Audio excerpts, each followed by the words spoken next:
Hier, une nation a marqué 7 buts pour envoyer un message à toute la Coupe du Monde, mais le scénario le plus fou de la nuit s'est joué ailleurs, près jusqu'à la fin. On commence avec l'Allemagne contre Curaçao, et là, il n'y a tout simplement pas eu de match. Les Allemands ont écrasé Curaçao 7 buts à 1 pour signer le plus gros carton depuis le début du tournoi. Félix Nemka a lancé les hostilités très tôt avec Kei Havertz, Jamel Musiala et les autres déroulent offensivement. Mais malgré la correction, Curaçao repart avec un moment historique. Son tout premier but en Coupe du Monde grâce à Livano Comencia, un souvenir qui restera gravé malgré la lourde défaite. Direction maintenant un choc entre le Pays-Bas et le Japon. Et celui-là a tenu toutes ses promesses. Après une première période fermée, Virgil van Dijk ouvre le score de la tête pour les Néerlandais. Mais le Japon refuse de céder et égalise quelques minutes plus tard. Les Oranges reprennent l'avantage grâce à Summerville et pensent tenir la victoire. Sauf qu'à la 89e minute, Kamada surgit sur corner et arrache le nul 2-2. Les Pays-Bas dominent la possession et les occasions.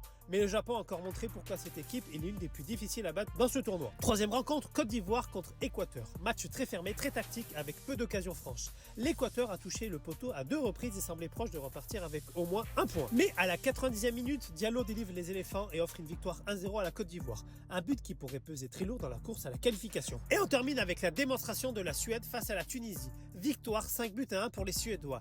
Yacine Ayari a été le grand homme de la soirée avec un doublé, pendant que Alexander Isak et Gyökeres ont maîtrisé la défense tunisienne. La Tunisie a bien tenté de réagir après avoir réduit l'écart, mais la Suède a accéléré en seconde période pour transformer cette rencontre en véritable récital offensif. C'est déjà l'une des performances les plus impressionnantes depuis le début de la compétition. Pour moi, le moment de la nuit, c'est même pas les 7 buts de l'Allemagne, c'est ce but de Kamada à la 89e minute qui prive les Pays-Bas d'une victoire qui tenait entre leurs mains. Mais je sais que certains vont choisir la démonstration allemande ou le hold-up ivoirien à la 90e minute.